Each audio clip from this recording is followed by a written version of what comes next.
લઘુત્તમ તાપમાન સામાન્ય કરતાં વધુ નોંધાયું છે। નલિયાનું લઘુત્તમ તાપમાન 11.6 ડિગ્રી નોંધાયું છે। અમદાવાદનું લઘુત્તમ તાપમાન 17 ડિગ્રી રહી શકે છે। તેજ પવનના કારણે વહેલી સવારે ઠંડીનો અનુભવ પણ થશે।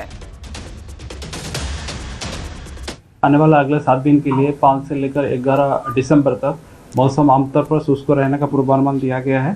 वो मिनिमम जो तापमान है, लघुत्तम तापमान जो है कोई बड़ा बदलाव नहीं रहेगा, लेकिन थोड़ा डिक्रीजिंग ट्रेंड में रहेगा। और जो अहमदाबाद का फोरकास्ट है मेनली क्लियर स्काई रहेगा और इसमें तापमान जो है लघुत्तम तापमान 17 डिग्री सेंटीग्रेड के आसपास रहने का पूर्वानुमान दिया गया है। जो लघुत्तम तापमान अगले पिछले जो 24 घंटा गया है उसमें कोई बड़ा बदलाव नहीं था।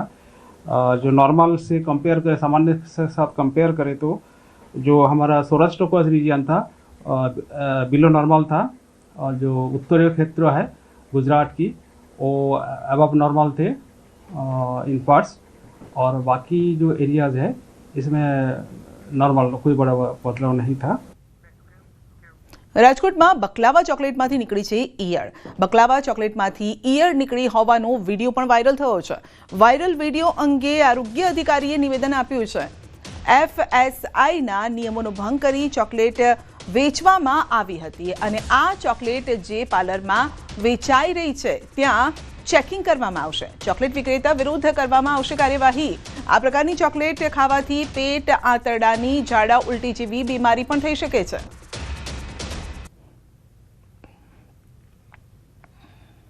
જે વિડીયો જોતા અમને એવું લાગે છે કે કોઈપણ પ્રકારની બ્રાન્ડ FSSIનું એપ્રુવલ કે ડેટ, બેચ નંબર કે પ્રોડક્શન ડેટ એવું કોઈ પણ વસ્તુ આમાં લખેલી નથી। બકાલા સીડ જે છે એની શેલ્ફ લાઈફ ખૂબ ઓછી હોય છે। આ ઉપરાંત એની બગડવાની શક્યતા પણ ઝડપથી થતી હોય છે। જો પ્રોપર ટેમ્પરેચર મેન્ટેન ન કરવામાં આવે તો પણ આ વસ્તુ થઈ શકે છે।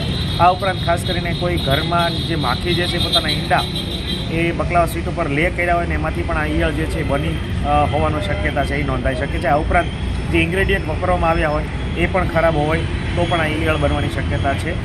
હાલમાં અમે આ બાબતે નોટિસ કરી છે અને જે રિટેલ સ્ટોર ખાસ કરીને આપના દ્વારા માહિતી મળી છે, અમુક પાન કોર્નર જે છે, પાન મસાલા વેચાણ કરતા કોર્નર જે છે તો દુકાનો છે ત્યાં વસ્તુ મળી રહી છે, તો અમારા ફૂડ ડિપાર્ટમેન્ટ દ્વારા આ બાબતે તપાસ છે કરવામાં આવશે। સુરતમાં જેલમાં સુવિધાના નામે પૈસા માંગનાર નકલી જેલરની ધરપકડ। આરોપીએ જેલમાં સુવિધા જોઈતી હોય તો 15,000ની કરી હતી માંગણી અને પૈસા નહીં આપો તો આરોપીને માર મારવાની ધમકી પણ આપતો હતો। કેટલાક લોકોએ નકલી જેલરને 15,000 આપી પણ દીધા હતા અને અંતે ભાંડો ફૂટતા આરોપીની કરાઈ છે ધરપકડ। અમદાવાદનો ભેજાબાજ નકલી જેલર રાજેશ ત્રિવેદીની પાસા હેઠળ ધરપકડ। આરોપીની ધરપકડ કરી અમદાવાદની જેલમાં ધકેલાયો। આરોપી વિરુદ્ધ અગાઉ પણ 3 પોલીસ સ્ટેશનમાં ફરિયાદ નોંધાઈ ચૂકી છે।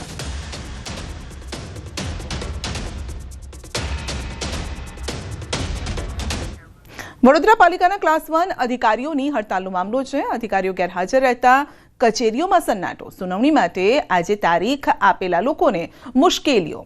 કોઈ પણ જાણ કર્યા વગર ક્લાસ 1 અધિકારી રજા પર ઉતરી જતા હાલાકી છે। બિલ્ડર કોન્ટ્રાક્ટરોની ટાઉન પ્લાનિંગની કચેરી સુમસામ ભાસી રહી છે।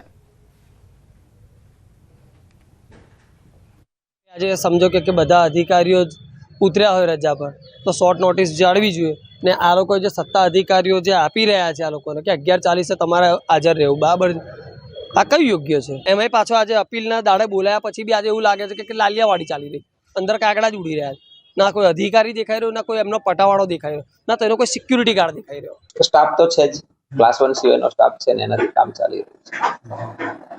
શું મામલો છે કઈ ધ્યાનમાં આવ્યું એ વિશે વહીવટ આપને જો તમે વડોદરા કોર્પોરેશનમાં કોઈ મહત્વનું કામ લઈને આવવાના હોય તો ધક્કો ના ખાતા, કારણ કે જે તમામ અધિકારીઓ છે તેઓ રજા પર છે અને અધિકારીઓએ આક્ષેપ કર્યો છે કે કેટલાક રહિત વ્યક્તિઓ દ્વારા અધિકારીઓ પર દબાણ કરવામાં આવે છે અને કનગણત કરીને પૈસાની માંગણી કરવામાં આવે છે।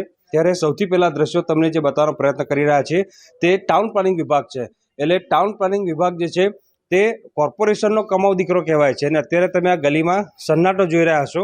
આડા દિવસે જો વાત કરવામાં આવે તો આ ગલી અને આ કચેરી બંને કોન્ટ્રાક્ટરો અને બિલ્ડરોથી ધમધમતી હોય છે અને એવા સંજોગોમાં જ્યારે અધિકારીઓ હવે જ્યારે રજા પર ઉતરી ગયા છે, એટલે કે માસ સીએલ પર ઉતરી ગયા છે, ત્યારે ચોક્કસથી ગલીઓમાં સન્નાટો જે છે તે જોવા મળી રહ્યો છે.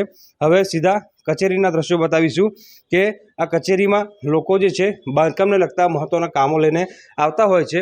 પરવાનગી લેવાની હોય કે પછી અન્ય કોઈ કામ હોય તેના માટે લોકો અહીંયા આવતા હોય છે. અરજદાર પોતે અરજી કરતા હોય છે. કોન્ટ્રાક્ટરો અને બિલ્ડરો પોતાનું કામ કઢાવવા માટે અહીંયા આવતા હોય છે.